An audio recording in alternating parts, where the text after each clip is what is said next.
This is happiness, to be everything at once. Be unblinded, be unlearned, be unbridled and unburned.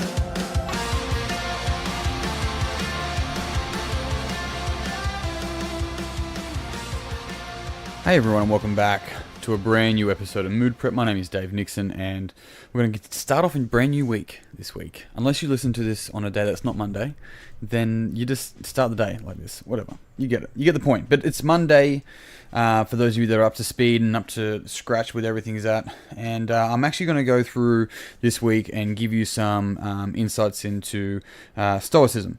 So some of you may be up to speed. I'm going to give you some references in the Mood Prep online group. I'll also post some resources in there as well. But I'll be basically giving you a bit of an idea of, for anyone who is a beginner or intermediate understanding of Stoicism, we'll also be able to get something from this as well. I'm predominantly today reading from the book called The Daily Stoic by Ryan Holiday, which they effectively poured it into 12 chapters, which is 12 months of the year. And then from there, they had a kind of a... When I say they, it's Ryan and Stephen Hanselman that wrote it. And each month is actually a focus. Like January is clarity, February is passions and emotions, March is awareness, and so on and so forth. But there's 3 parts over the 12 months, so there's 3 thirds, right? There's discipline of perception, discipline of action, and discipline of will, and then each month is broken down from there. So I'm just going to this week pull apart a couple of quotes from there and explain it as they wrote it, and then I'm going to put my 2 cents on top of that as well, and basically make it, I don't know, Davified, mood prep it. I'm going to mood prep it. There you go. That'll figure it out. You go. So today, this is on January the 3rd, which is under clarity, and the heading is "Be ruthless to the things that don't matter." How many have laid waste to your life when you weren't aware of what you were losing? How much was wasted in pointless grief, foolish joy, greedy desire, and social amusements?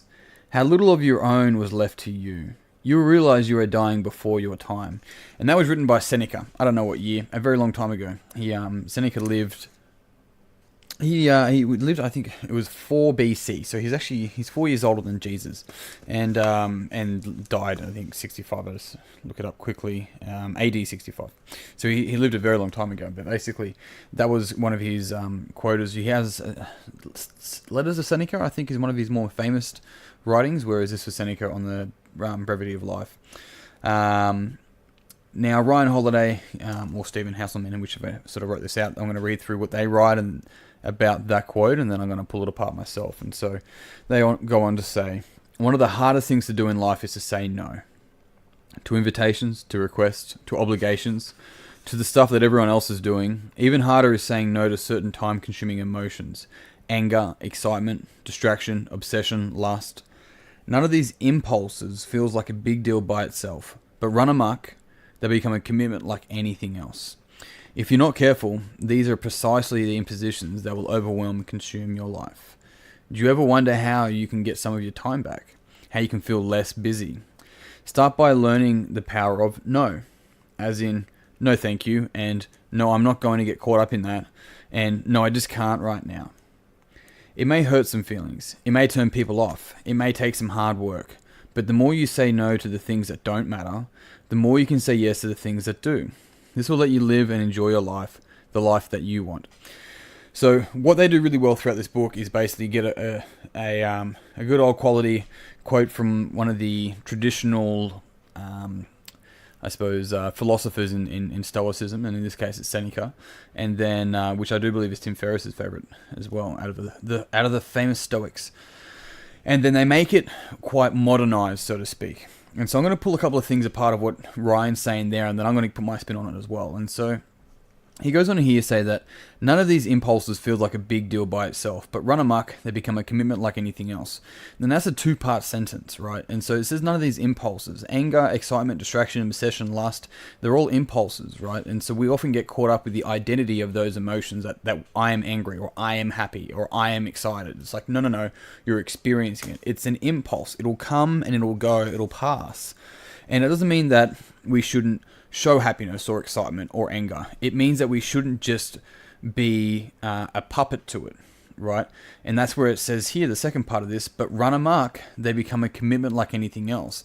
If we just let our impulses and our emotions just run us, then what happens is we become a puppet, and that's really tiring, because of the reason being is that we are never in control of our emotions.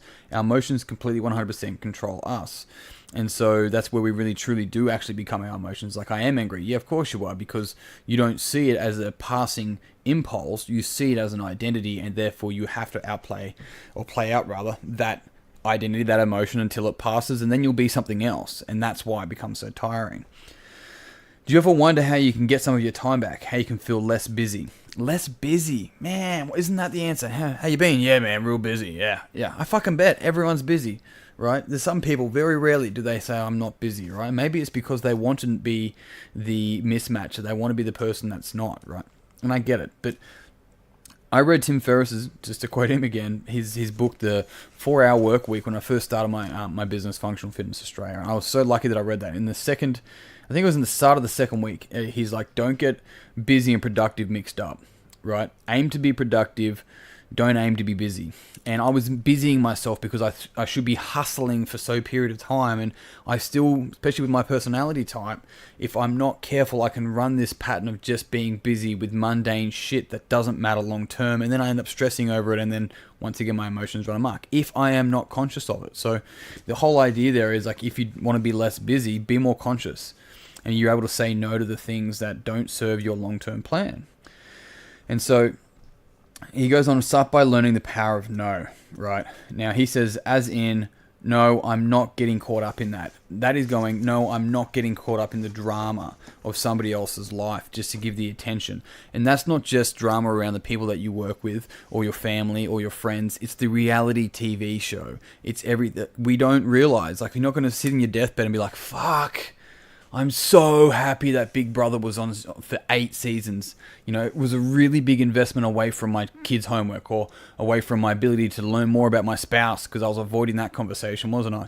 So the thing about that is going, where can you say no to things that do not matter, that you will not get caught up in? It's interesting that people be like, I'm not getting caught up in that royal wedding stuff, for example, but don't worry, you'll post about it. Like, you're getting caught up in it. Like, that's the thing. You're just trying to tell everyone else. It's the same as the person that says, oh, no, I'm not on social media. People that are on social media just want attention. It's like, why did you feel the need to tell me that? Right? It's the same thing. You're looking for the same result. You're just going a different path. And so it's learning to say no so that you can say yes. A lot of the time, there are particular individuals that struggle. This may be you, or you likely know someone like this. They struggle to say no to people, and they even say they'll say yes, but their body language will say no, or they won't do it.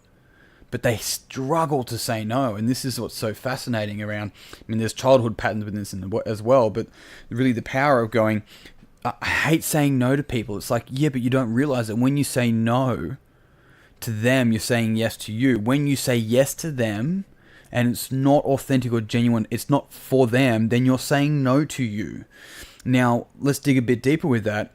Sometimes people will say yes to somebody else, right?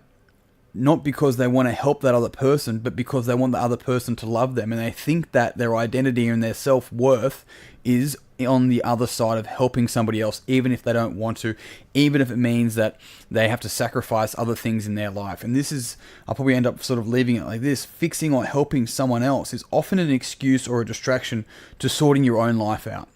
And so if you find yourself constantly wanting to fix and help other people, maybe it's because that's easier than sorting out things within your life, right? You can see their answers so clearly, but you're blocked on your own. It's like, that's a sign for you, right? Enter the forest where it seems darkest to you. And if it's easier and brightest to help other people, and darker and sort of scarier looking to help yourself, then I think it's time to start saying no to people that don't, not no to the person, no to the particular thing that may be offered to you, in order to buy back time for yourself, so you can sort your own life out, so you don't become resentful for all the times you said yes in 10, 15, 20 years time.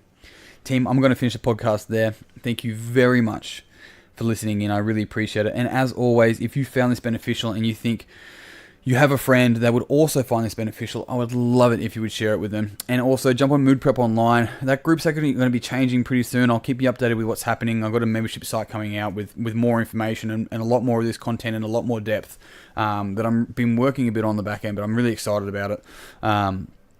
And otherwise, yeah, at the moment, jump on Facebook. It should be in the comments, but jump on Facebook, search Mood Prep Online and ask to join in. And then basically from there, that's kind of it for me today. Team, thank you very much. As always, peace and pizza.